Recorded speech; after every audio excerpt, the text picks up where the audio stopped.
انسانی اور اسلامی نقطہ نظر سے عورت کا جو وراثت کا، نکاح کا، طلاق اور خلا کے حقوق ہیں، بیوی کے طور پر بطور خاص کتنے بڑے حقوق ہیں اس کے؟ جو خواتین جاب کرتی ہیں، کاروبار کرتی ہیں، ملازمتیں کرتی ہیں، ان کو کس نوعیت کے مسائل کا سامنا کرنا پڑتا ہے، اور کچھ مجوزہ حل، تجاویز؟ جی ڈاکٹر صاحب، بہت ہی عورت کے حقوق کے حوالے سے جو بہت سینسٹیو ایریاز ہیں یا جن پہ بہت بات ہوتی ہے، ہم اس موضوع پہ آگے ہیں جی، جس میں سب سے امپورٹنٹ ہے عورت کا وراثت کا حق۔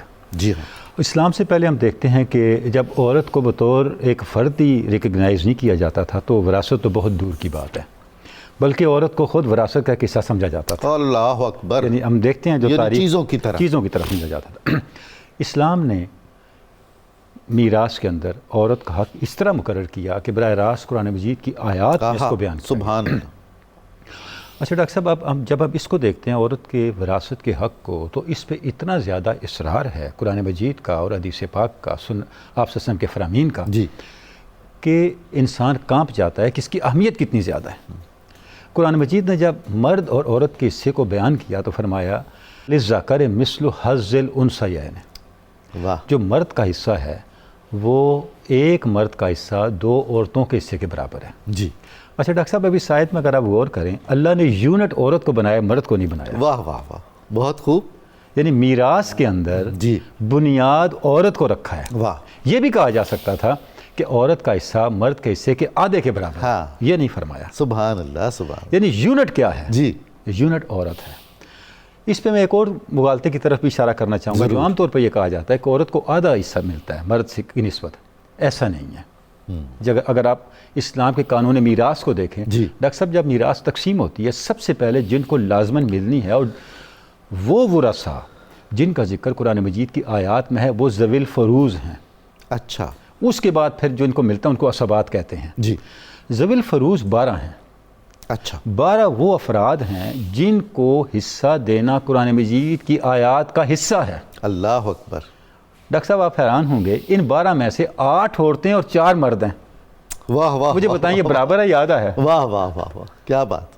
اس میں 8 عورتیں ہیں اور 4 مرد ہیں۔ کیا کہیں، ان کو ملے گا، پھر آگے جائے گا۔ پھر آگے جائے گا۔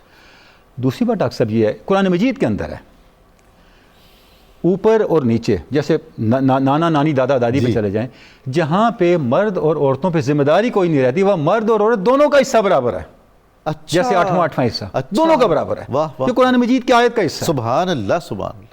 میں عرض کرتا ہوں، اگر معروف معنوں میں برابر کیا جاتا تو یہ عورت کا حصہ مرد سے دگنا ہو جاتا۔ ہاں جی، ایسا ہی ہے۔ اور تیسری بات، اس کے باوجود فیملی لائف میں عورتوں پر کوئی معاشی ذمہ داری نہیں ہے۔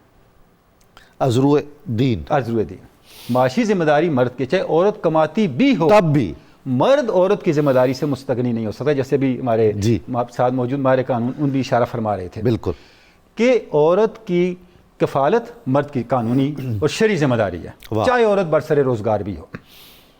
مرد عورت کی کمائی میں سے وہ کلیم نہیں کر سکتا۔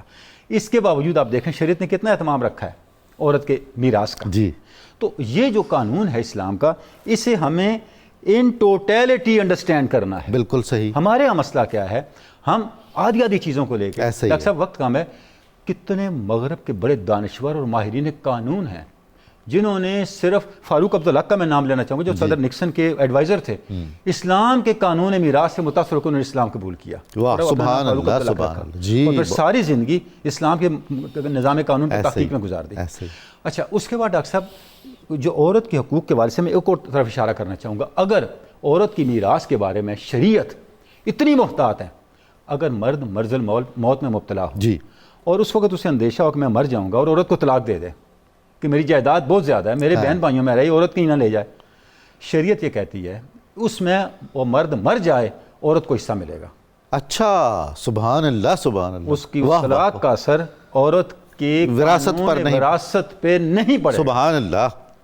اور یہ ابن قدامہ اور بڑے ہمارے فقہاء نے اس پہ لکھا، اور عمر فاروق کی اس پہ ججمنٹ موجود ہے۔ کیا بات! اس سے اندازہ کریں کہ اسلام عورت کے میراث کے حوالے سے کتنا سنسٹیو ہے۔ وقت کم ہے، اب ہم نکاح پہ آتے ہیں۔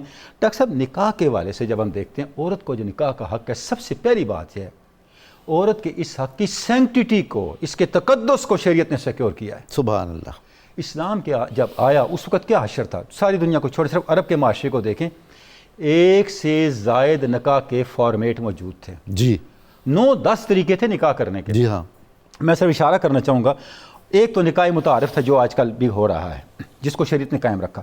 ایک نکاح استبداء تھا، اس کا مطلب یہ تھا مرد عورتوں کو سوسائٹی کے طاقتور یا معزز لوگوں کے پاس بھیج دیتے تھے اللہ اکبر، تاکہ اچھے بچے پیدا ہوں، قابل بچے پیدا ہوں اور اس طرح کے بچے پیدا ہوں۔ جی شریعت نے اس کو بالکل بین کر دیا۔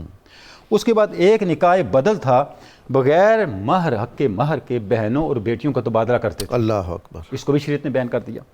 پھر ایک نکاح مخادنہ تھا، نکاح مخادنہ کہتے ہیں خفیہ تعلق کو، جی خفیہ غیر شرعی غیر قانونی معاشرتی اقدار کے خلاف تعلق رکھا جاتا تھا اور اس کو اناؤنس نہیں کیا جاتا تھا، پتہ چلنے پہ بھی اس کو سوسائٹی کا ایک قصہ اور ایک چلن سمجھا جاتا تھا۔ اچھا ایک نکاح ربط تھا، نکاح ربط کا مطلب یہ ہے ایک سے زیادہ مردوں کے ساتھ نکاح، ربط کہتے ہیں گروہ کو، کہ پورے گروہ کے ساتھ عورت کا نکاح ہوتا تھا اور جب بچہ ہوتا تو عورت فیصلہ کرتی تھی یہ بچہ کس کا ہے۔ اچھا ایک نکاح بغایا تھا، یہ بھی ایسے ہی تھا لیکن یہ اس سے بھی زیادہ فلیکسیبل تھا، نکاح ربط سے بھی زیادہ فلیکسیبل تھا، اور جب بچے ہو جاتے قرآن اندازی کی جاتی تھی بچہ کس کا ہے اللہ اکبر، اور کس کس کا نام قرآن میں ڈالنا یہ عورت فیصلہ کرتی تھی۔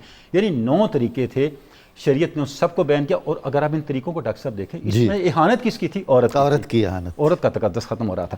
اسلام نے عورت کا حق کو نکاح کا حق دیا، اس میں حرمت رکھی، اس میں تقدس رکھا، اور اس تقدس کی جو صورتحال ہے اس کو شریعت نے آج ہم دیکھتے ہیں نکاح میں اس کی رضا بھی شامل ہے، کیا اس رضا شامل رضا شامل ہے، بلکہ رضا کے ساتھ یاد ہے، اس میں میں اشارہ کروں گا خیار بلوغ، جی ایک اصطلاح فقہ کہ خیار بلوغ کا مطلب ڈاکٹر صاحب یہ ہے ایک بچی کا نکاح آپ نے اس وقت کر دی جب وہ بالغ نہیں تھی، جی وہ بالغ ہو کے اس نکاح سے مکر سکتی ہے، اس نکاح کا انکار کر سکتی اچھا یہ حق ہے اس کیا کو، کر سکتی سبحان ہے۔ اس اللہ، کی لیگل پوزیشن بھی ہمارے قانون مزید ایکسپلین کر دیں گے، اور یہ آپ صلی اللہ علیہ وسلم کے دور سے چلتا آ رہا ہے۔ حضرت عبداللہ بن عمر کے ساتھ نکاح کیا گیا ایک بچی کا، بعد میں جب بچی بالغ ہوئی تو وہ مکر گیا، اس نے کہا مجھے یہ نکاح نہیں قبول، آپ صلی اللہ علیہ وسلم نے اسے مینٹین رکھا، اس کو نہیں بچی کی رائے کو قائم رکھا، پھر خلفائے راشدین کی پھر آگے فقہا کا اس کے اوپر پوری ججمنٹس ہیں۔ تو یہ جو تقدس دیا اسلام نے پورے قانون کے نکاح کے سسٹم کو انسٹیٹیوشنلائز کیا، جی ہاں، اور اس طرح سے انسٹیٹیوشنلائز کیا کہ اس میں تقدس عورت کا قائم برقرار رکھا۔ ڈاکٹر صاحب آخری بات جس کی طرف آپ نے اشارہ کیا کہ ورک پلیس پہ جو صورتحال ہے اس میں ڈاکٹر صاحب جب ہم دیکھتے ہیں تو اسلام نے جو طریقہ کار بتایا ہے اگر ہم اس کو آبزرو کریں اس کی بنیاد سوشیلٹی پہ ہے، جی سوشل نارمز پہ ہے۔ میں صرف ایک آیہ مبارکہ کی طرف اشارہ کرنا چاہوں گا، اللہ رب العزت نے ارشاد فرمایا مردوں کے لیے چاہیے کل للمؤمنین یغضوا من ابصارہم ویحفظوا فروجہم ذالک ازکی لہم، اللہ مردوں نے 2 کام کرنے ہیں، اپنی نگاہیں نیچی رکھیں اور پاک دامن رہیں، یہ ان کے لیے بہت پاکیزہ طرز عمل ہے۔ ڈاکٹر صاحب اگر ایک مرد نگاہ نیچی رکھے اور پاک باز رہے اس کو کیا فائدہ ہے؟ اس کا فائدہ عورت کو ہے، واہ، رویہ مرد کا سکھایا جا رہا ہے، اور اس رویے کے ذریعے سے تحفظ کس کو دیا جا رہا ہے؟ خاتون، عورت کو دیا جا رہا ہے۔